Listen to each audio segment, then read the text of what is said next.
बेटा जी आज हम स्टार्ट करेंगे BRS बैंक रिकन्सिलेशन स्टेटमेंट। देखो बैंक रिकन्सिलेशन स्टेटमेंट क्या होता है, आप सब ने कैश बुक बनाई थी, ठीक है जी, उसका हम बैंक कॉलम टैली करते हैं। कौन सा कॉलम टैली करते हैं बेटा मेरे? Bank column. ये BRS क्यों बनाई जाती है बेटा मेरे?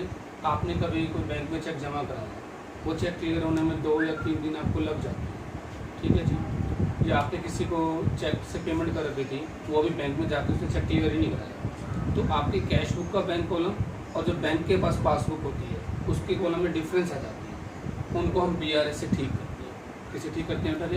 Bank reconciliation statement. एक कैश बुक और पासबुक, वैसे दोनों बुक हमारे पास होती है। पासबुक समझते हो आप सबने के घर में बैंक के अंदर अकाउंट होंगे, एक कॉपी होती है जो बैंक की, उसे पासबुक कहते हैं। उसके अंदर पर रिकॉर्ड कौन कर सकता है? बैंक वाले रिकॉर्ड कर सकते हैं, हम रिकॉर्ड नहीं कर सकते। और कैश बुक के अंदर हम एक बैंक कॉलम बनाते थे, सबको याद होगा। तो कैश बुक का जो बैंक कॉलम होता है और जो पासबुक का कॉलम होता है वो हमेशा मैच होने चाहिए, और उसमें कुछ डिफरेंसेस आ जाते हैं तो उनको हम बैंक रिकन्सिलेशन स्टेटमेंट से ठीक किया जाता है। तो जब हम बैंक रिकन्सिलेशन स्टेटमेंट करते हैं ना, हमें ये 4 बैलेंस गिवन होंगे हमेशा। अगर मुझे देर का debit balance as per cash book वो प्लस साइड में आता है, credit balance as per cash book वो माइनस में आता है, debit balance as per passbook वो माइनस में, credit balance as per passbook plus में। ये 4 बैलेंस में से आपको एक बैलेंस ऑलवेज क्वेश्चन में गिवन हमेशा। हर कोई चीज़ लिखी हुई कि कैश बुक में डेबिट होगी तो उसका मतलब कैश बुक क्या होगी? वो प्लस होगी। किसी का लिखा हो कि पासबुक में डेबिट हो गई है, पासबुक क्या हो गया है? माइनस हो गया। क्रेडिट हो गई है कैश बुक में तो क्या होगी बेटा मेरे? पासबुक में क्रेडिट हुई है तो प्लस होगी। कभी कभी आप देखो आपके पास मैसेज आते होंगे बैंक के थ्रू कि इतना क्रेडिट हुआ है, वो बैंक के थ्रू आ रहे हैं तो यानी वो पासबुक के हिसाब से है। तो बैंक के में क्रेडिट का मतलब अगर बैंक ने डेबिट किया है तो कभी आप अपने घर में मैसेज आते हैं जो उसमें देखा करो कि ये लिखा होता है कि इतना डेबिट हुआ, डेबिट बैंक ने माइनस कर दिया, क्रेडिट हुआ तो बैंक ने क्या कर दिया?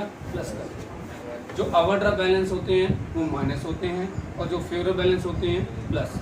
यहाँ पे मैंने लिखा नहीं है कि कौन सी बुक, कोई सी बुक को अगर ओवरड्राफ्ट लिखा हुआ है तो माइनस, फेवरेबल लिखा हुआ है तो प्लस। पोज कर दिया।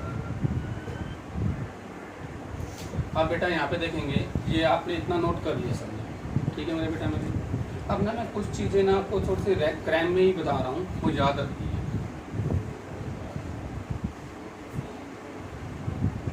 जो रिकन्सिलेशन में होता है ना बेटा मेरे, अभी मैं जो कुछ बताऊंगा अब मैं ये बता के चलूँगा। BRS के अंदर आप ध्यान रखना 2 इफेक्ट होते हैं, 2 इफेक्ट। एक होता है एंट्री इफेक्ट और एक होता है रिकन्सिलेशन इफेक्ट। एक होता है एंट्री इफेक्ट और एक होता है रिकन्सिलेशन इफेक्ट, ठीक है। अब मैं आपको ये समझा रहा हूँ बेटा मेरे। एंट्री इफेक्ट जो हमें क्वेश्चन में स्टेटमेंट दे रखी होगी उसके हिसाब से क्या इफेक्ट होगा, जो हमें स्टेटमेंट दे रखी होगी पहले हम उसका इफेक्ट देखेंगे। अब मैं जो कुछ बता रहा हूँ, मैं जो कुछ बताऊंगा कि हमें कैश बुक का बैलेंस देना। अभी मैं जो बता रहा हूँ मुझे कैश बुक के बैलेंसेस गिवन, ठीक है। अगर एंट्री इफेक्ट से कैश बुक कम हो गई है, एंट्री इफेक्ट से कैश बुक कम हो गई है यानी कैश बुक लेस हो गई है, तो हम पासबुक भी क्या कर लेंगे बेटा मेरे? देखो एक बार ध्यान देना सभी। अगर एंट्री इफेक्ट से हमारी, अब ध्यान रखना जो मैं बोल रहा हूँ, अगर पासबुक कम हो गई है यानी पासबुक लेस हो गई है तो हम कैश बुक भी क्या कर लेंगे? लेस कर लेंगे। अगर एंट्री इफेक्ट से पासबुक हाई हो गई है तो कैश बुक क्या कर लेंगे? ऐड। हाई मतलब ऐड हो गई है, ठीक है। ये एक इफेक्ट होते हैं एंट्री इफेक्ट की पासबुक लेस हो गई तो रिकन्सिलेशन क्या होगा? तो मैं कैश बुक लेस कर रहा हूँ। एंट्री इफेक्ट पासबुक हाई हो गई तो कैश बुक क्या कर लेंगे? हाई कर लेंगे। ये एक छोटा सा आपका टारगेट है जो आपने याद रखना है, यानी हम कैश बुक के हिसाब से हमने अपनी कैश बुक और पासबुक को हमेशा इक्वल रखना है। हमेशा हमने कैश बुक और पासबुक को क्या करना है? इक्वल करना है। हमें कैश बुक के बैलेंस दे रखे हैं। सबसे पहले हमने एंट्री इफेक्ट देखा, उस एंट्री करने से बेटा मेरी पासबुक कम हो गई थी। अगर पासबुक कम हो गई है तो मैं कैश बुक भी कम कर दूँ, और पासबुक ज़्यादा हो गई है तो कैश बुक भी ज़्यादा कर दूँ, ठीक है मेरे बेटा मेरे। अब एक छोटी सी बात मैं आपको और बता रहा हूँ, जब मैं अभी क्वेश्चन कराऊंगा ना तब और क्लियर हो जाएगी। एक थोड़ा सा है, ठीक है। तो इतना समझ आ गया। एक चीज और ध्यान रखना, जितने के चेक प्रेजेंट नहीं होते, जितने के चेक प्रेजेंट नहीं होते उन्हें हम ऐड करते हैं। उन्हें हम क्या करते हैं पहले? ऐड। जितने के चेक डिपॉजिट नहीं होते, मैं जितना वर्ड लिख रहा हूँ, जितने के चेक प्रेजेंट नहीं हो रहे तो उन्हें हम क्या करेंगे? ऐड करेंगे। जितने के डिपॉजिट नहीं होंगे उन्हें क्या करेंगे? हम माइनस करेंगे। ठीक है, तो आपको ये ध्यान रखना है, हमेशा कैश बुक और पासबुक के बैलेंस को हम रिकंसिलिएशन में इक्वेट करते हैं। क्या करते हैं? इक्वेट। अब क्वेश्चन नंबर 1 कराएंगे, आप उसमें ध्यान देना बेटा जी। अब हम सब इलस्ट्रेशन 1 निकालेंगे बेटा मेरे। राजेश चौहान की आपको कैश बुक दे रखी है और उसका डेबिट बैलेंस दे रखा है। सबसे पहले आपको बताया था कि मैंने को आपको इन चारों में से एक बैलेंस गिवन। तो इस क्वेश्चन में मुझे दे रखा है 31 मार्च bank balance as per Rajesh Chauhan cash book was 17280। तो यहाँ पे मैं लिख दूंगा debit balance as per cash book, as per cash book plus side में लिख दिया 17280। ठीक है, अब मैंने आपको बताया 2 इफेक्ट होते हैं, एंट्री इफेक्ट और रिकंसिलिएशन इफेक्ट। एंट्री इफेक्ट जो क्वेश्चन में लिखा हुआ उसका इफेक्ट क्या पड़ा कैश बुक और पासबुक पे, आप देख के चलो। उसके बाद आप यहाँ पे हम ध्यान देंगे बेटा मेरे, अगर मेरी कैश बुक कम हो गई है, सॉरी, तो हम रिकंसिलिएशन इफेक्ट क्या होगा? अगर मेरी पासबुक कम हो गई है तो हम कैश बुक भी कम कर देंगे, अगर पासबुक ज़्यादा हो गई है तो कैश बुक ज़्यादा हो जाएगी। यही लाइन आपने यहाँ करनी है। ठीक है जी, बैंक जो ट्रीटमेंट करेगा वो पासबुक करेगा, जो हम ट्रीटमेंट करेंगे वो कैश बुक करेंगे। अब फर्स्ट मैं पढ़ के दिखा रहा हूँ। मैंने चेक 8400 के सेंट फॉर कलेक्शन के लिए भेजे थे, have been not been cleared by the bank so far. मैंने ना बैंक चेक में जमा कराने के लिए भेजे थे, अब तक जमा नहीं हुए। पहले आप एंट्री इफेक्ट देखिए। जब आप खुद सोचो आप चेक बैंक में जमा कराने जा रहे हो तो आप अपनी कैश बुक लिख दोगे, कैश बुक मेरे प्लस हो गए। अगर आप कोई चेक बैंक में जमा कराने जा रहे हो तो उस डेट को आप क्या सोचते हो कि मेरी कैश बुक क्या हो गया? प्लस हो गया। तो बैंक में अब तक प्लस नहीं हुए, बैंक में अब तक प्लस नहीं हुए, यानी आपकी पासबुक कम है, कैश बुक ज़्यादा है। पासबुक कम है, कैश बुक ज़्यादा। ठीक है, मैं यहाँ पे आपको एक टैगलाइन लिख देता हूँ। अगर आपकी पासबुक कम होगी, अगर पासबुक कम, तो आप क्या करोगे? कैश बुक को भी कम कर दोगे, यानी माइनस कर दोगे। अगर पासबुक ज़्यादा तो कैश बुक क्या कर दोगे? आप ज़्यादा। आपने इस सोच में सोचना है। ठीक है, अब इसमें लिखा हुआ था आपने चेक 8400 के बैंक में जमा कराए थे, अब तक जमा नहीं हुए।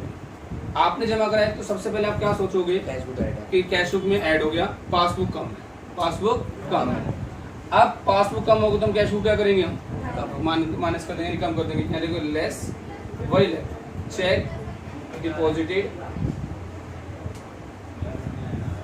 But not clear. कितने के बेटा मेरे? 8400 के, आपने माइनस साइड में देखा। ठीक है, सेकंड, आपने चेक इशूड किया, अब तक प्रेजेंट नहीं हुआ पेमेंट के लिए। आपने चेक इशूड किया बट वो अब तक प्रेजेंट नहीं हुआ पेमेंट के लिए। ठीक है, आपने किसी को चेक काट के दिया, आप क्या सोचोगे? जैसे आपने XYZ किसी को चेक काट के दिया तो आप ये सोचोगे मेरी कैश बुक क्या हो गई? माइनस हो गई है। पर वो बंदा अब तक बैंक में गया ही नहीं, उसने बैंक में से माइनस कराया नहीं। मैं किसी को भी चेक दूंगा, वो कहाँ से क्लियर कराएगा? बैंक में जाके क्लियर कराएगा ना, तो बैंक में पहुंचा ही नहीं, वो उसे चेक दिया ही नहीं, तो पासबुक में से माइनस नहीं हुआ।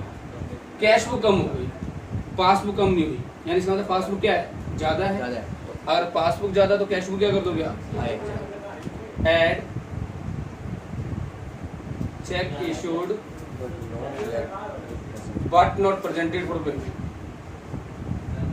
ऐड में आ जाएगा कितना बेटा रे? 5600। 5600 आपके किस में आ गए बेटा मेरे? प्लस में। फिर थर्ड देखेंगे, there is a 80 in the passbook, there is a debit of 80 in the passbook. Passbook में डेबिट का मतलब क्या होता है? अभी मैंने बताया माइनस। तो पासबुक डेबिट हो गई है, यानी पासबुक माइनस हो गया, यानी पासबुक कम हो गई। पासबुक कम हो गई तो कैश बुक क्या कर दोगे आप? कम कर दोगे, less debit in the passbook. कितना बेटा मेरे? 80। फिर फोर्थ लाइन दे रखी है, बैंक ने क्रेडिट किया 240 एज इंटरेस्ट। बैंक ने क्रेडिट किया तो बैंक कर रहा है तो बैंक किस में करेगा? पासबुक में। बैंक ने पासबुक में क्रेडिट किया तो बैंक ने क्या कर दिया? प्लस कर दिया। बैंक प्लस कर रहा है तो कौन सी बुक प्लस हो गई आपकी? पासबुक ज़्यादा होगी तो कैश बुक क्या हो जाएगी, ज़्यादा, यानी प्लस कर देंगे। ऐड क्रेडिट इन पासबुक, कितना बेटा मेरे 240। फिर एक कस्टमर था, 5th पॉइंट हमारा, एक कस्टमर ने डिपॉजिट कराया 2000 रुपये in bank but there were record in the passbook. एक कस्टमर ने ना सीधा बैंक में जाके पैसे जमा कराए, हमें नहीं बताया। जैसे कोई भी पर्सन है वो मेरे बैंक में जाके पैसे जमा कराएगा तो मेरी कौन सी बुक इंक्रीज होगी, तो पासबुक प्लस हो गई। अगर पासबुक प्लस हो गया तो कैश बुक भी प्लस कर दोगे। तो add direct deposit by customer, कितने 2000। फिर लास्ट लाइन दे रखी है आपको बेटा मेरे, सभी यहाँ पे ध्यान देंगे। मैंने बैंक को इंटीमेशन दे रखी थी, कि आप मेरी पेमेंट कर देना। जैसे हर कोई बंदे फाइनेंस कराता है, गाड़ियाँ या LIC की हमारे बैंक से रेगुलरली डिडक्ट होती रहती है, ठीक है। तो बैंक को मैंने क्या रखा था, तो बैंक के पास इंटीमेशन आई कि आप क्लब की fees, life insurance premium bank ने माइनस कर दी, बैंक ने पेमेंट कर दी, तो बैंक ने क्या कर दिए होंगे, माइनस कर दिए होंगे। तो बैंक किस में से माइनस करेगा, पासबुक में से। तो बैंक ने पासबुक में से पेमेंट कर दी, तो पासबुक क्या हो गई, कम हो गई। तो हम भी क्या करेंगे, कैश बुक क्या कर देंगे, कम कर देंगे। Less club fees and life insurance, ठीक है जी, कितना -525। तो अभी तक आपने जो एंट्री करी, तो आप देखते हो कि पहले एंट्री का इफेक्ट क्या पड़ा। एंट्री इफेक्ट से अगर पासबुक कम हो गई है तो हम कैश बुक कम कर देंगे, अगर एंट्री इफेक्ट से पासबुक ज़्यादा हो गई है तो कैश बुक ज़्यादा कर देंगे। यानी हमने अपने आप को कंपैरिजन करना है पासबुक से, और पासबुक ज़्यादा तो कैश बुक ज़्यादा, ठीक है बेटा। ये आपका आ गया बेटा मेरे, यहाँ तो कोई डाउट तो नहीं है। अब टोटलिंग करेंगे आपने दोनों साइड का टोटल किया, ठीक है जी। आपने जब दोनों साइड का टोटल किया, इसका आ गया 25120 और यहाँ पे आपका आ गया 11480। कौन सी साइड बढ़ी आपकी, प्लस वाली साइड, तो यहाँ लिख दोगे फेवरेबल बैलेंस एज पर। आप कौन सी बुक ले रखी थी यहाँ पे, आपका आंसर आएगा पासबुक का। आंसर किसका आएगा, जितना डिफरेंस होगा 13640। कई बच्चे यहाँ फेवरेबल की जगह क्रेडिट भी लिख सकते हैं, ठीक है जी, क्या लिख सकते हैं, क्रेडिट लिख सकते हैं।